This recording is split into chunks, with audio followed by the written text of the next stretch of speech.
मां सती का विवाह कैलाशपति से होने के बाद में तीनों देवियों के पास नारद जी पहुंचे और नारद जी पूछने लगे, नारद जी तो क्या? हाँ, नारद जी पूछने लगे देवियों से। नारद जी कहने लगे, देवियां पूछने लगी क्यों आए? नारद जी ने कहा काम से आया हूं। तो क्या काम है? तीनों देवियां पूछने लगी, बताओ ना नारद जी क्या जिज्ञासा है? तो कि जिज्ञासा इतनी में ये पूछना चाहता कि इस धरती पे सबसे ज्यादा पतिव्रता नारी कौन है? तो कि इस धरती पे सबसे ज्यादा पतिव्रता नारी? तो हाँ। तो कि सबसे ज्यादा अगर पतिव्रता नारी देखी जाए तो इस धरती पर मां अनसुईया हैं। और तीनों देवियों को बोल करके नारद जी तो निकल गए। तीनों देवता आए तो तीनों देवता को अपनी घर वाली रूठी रूठी मिली। अब महाराज एक बात हो रही, दुनिया रूठे तो रूठे, घर वाली रूठे तो डिब्बे में रोटियां खूटे। हाँ, रोटी नहीं मिले।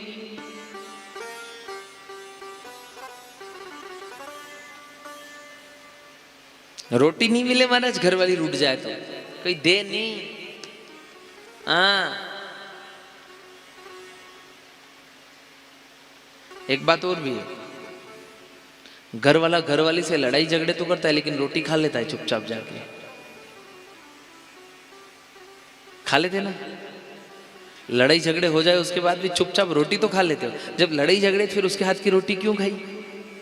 हमारा लड़ाई उससे रोटी से थोड़ी है। हाँ ने लड़ाई झगड़े हो जाए, देविया अगर ये मेरी माता रोटी ना बनाए तो घर वाला और छीजे, निम्न नहीं भूख रहूं।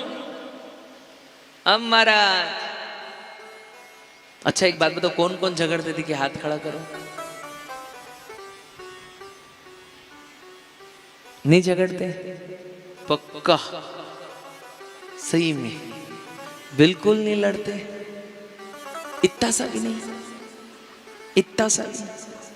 इतना सा तो अच्छा, जो थोड़ा लड़ता है वो थोड़ा हाथ खड़ा करो, देखिए थोड़ा थोड़ा। हाँ लड़ते लड़ते, झूठ तो मत बोलो, यही झूठ बोल रहे। मैं यूं थोड़ी बोल, मैं नहीं लड़ा नहीं रहा, मैं नहीं लड़ा रहा है ना। हाँ थोड़ा थोड़ा लड़ो, कहा कि ज्यादा मिठास हो जाएगा के तो कीड़िया लगी जाएगा।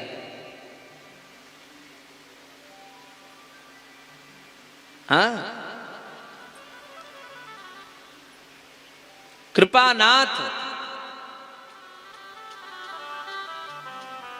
तीनों देवियां तीनों देवता से रुष्ट हो गई महाराज। और तीनों देवियां जब तीनों देवता से रुष्ट हुई कृपानाथ, तीनों देवियां तीनों देवता से पूछने लगी, ब्रह्मा विष्णु महेश से पूछने लगी, भगवान एक बात पूछे आपसे तो हाँ, सबसे ज्यादा पतिव्रता नारी कौन? तो तीनों देवता कहने लगे तुम। तीनों देवियां कहने लगी हमारे मन को बहलाने के लिए मत बताओ। अब महाराज घर वाली अगर तैयार भी हो जाए, घर वाले से पूछे मैं कैसी लग रही, तो वो एक ही बात, हाँ बढ़िया है, अच्छी। अगर महाराज बोल दे ना तो इतने में तो छिजे, हाँ महाराज इतनी देर में तो टूट पड़े। अब मैं नहीं लग रही अच्छी, मैं अच्छी नहीं लग रही, मैं तो कोई और अच्छी लग रही है। महाराज लो, अरे महाराज घमासान मत जाए। हाँ पर कभी कभी घर वाली की बड़ाई करना भी दुख हो जाता है।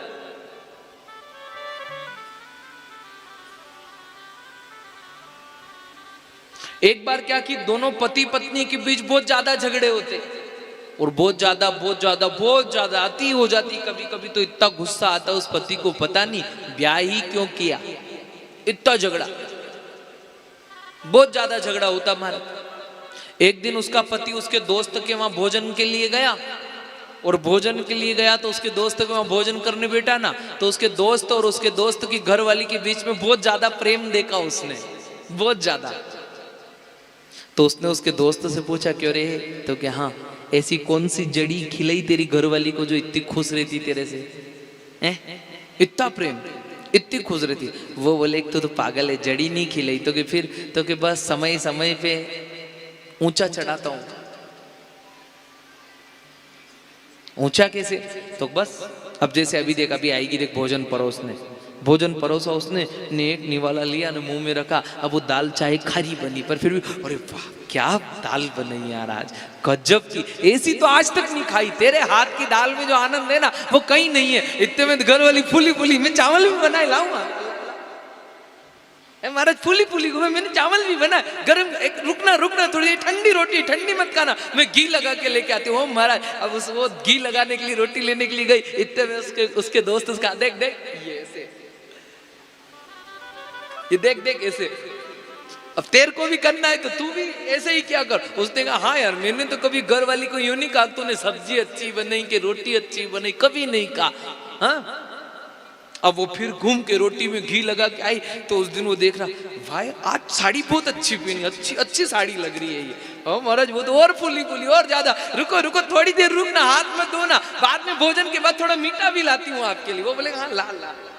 महाराज एक साड़ी का बोलने पे मीठा भी मिल रहा है, दाल भी मिल रही, चावल ने गरम गरम फूल के मिल रहे। अब वो बोले बोल अब कैसा क्या आइडिया लगा मेरा। बोले गजब का यार, क्या दिमाग पाया तूने। उसने कहा मैं भी यही करूंगा। अब महाराज वो घर पहुंचा, घर पहुंच के शाम का भोजन, अब शाम का भोजन थोड़ा लेट हो गया जाने में, घर गया, अब खाना लेके भोजन उस घर वाली ने लगाया।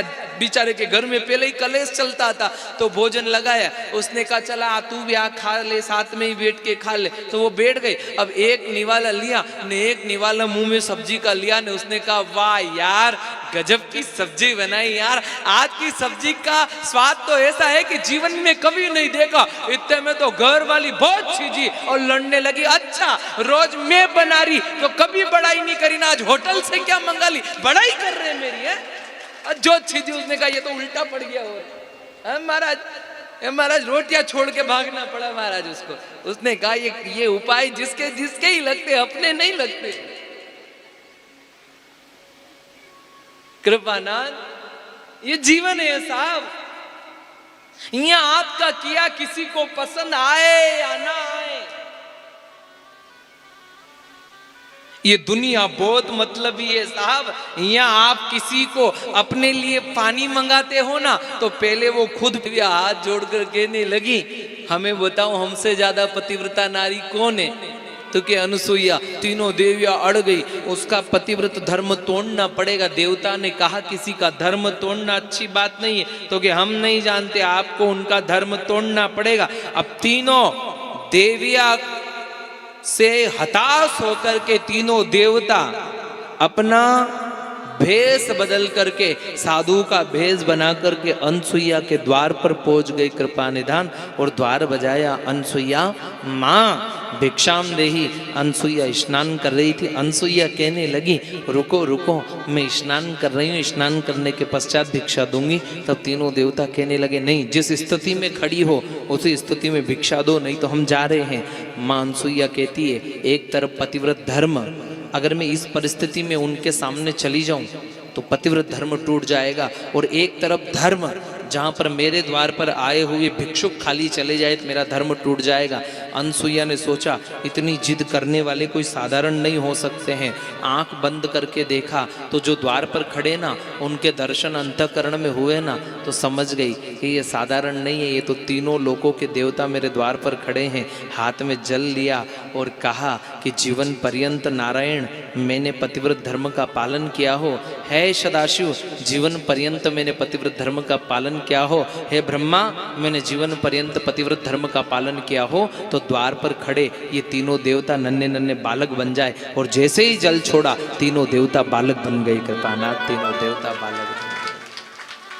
पलने में लाकर झुलाया कृपा निदान। अत्रि मुनि आए। अत्रि मुनि ने पूछा ये कौन है, क्या है, पूरा वृत्तांत बताया। आज एक देवी के पतिव्रत धर्म पर, एक देवी के ऐसे व्रत पर जिस पर ना कभी वह उपवास रही थी ना कुछ नहीं, सिर्फ नियमित एक पतिव्रत धर्म को पालन करके जिसका जीवन बीत रहा था, आज उसके पलने में तीनों लोकों के देवता, सृष्टि की रचना करने वाला, सृष्टि का पालन करने वाले से लगा करके सृष्टि का संहार करने वाला सदाशिव उसके पालने में सोया है साहब, सदाशिव उसके पालने में सोया है।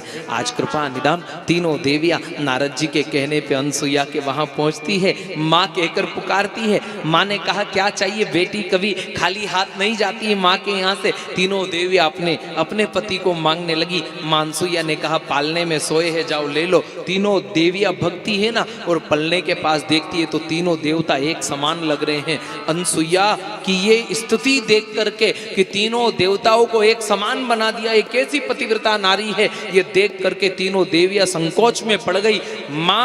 माँ लक्ष्मी सोच रही कहीं ब्रह्मा जी को मेरा हाथ लग गया तो मेरा धर्म खंडित हो जाएगा। माँ सती सोच रही कहीं मैं नारायण को हाथ लगा दूं तो मेरा धर्म खंडित हो जाएगा। असमंजस में पड़ी है कृपा निदान। और तीनों देवियां माँ की शरण में जाकर के प्रणाम करके कहती है, और माँ कहती है ये पतिव्रत धर्म का नियम है, जो एक पलड़े में पति विराजे न दूजे में गिरधारी रे।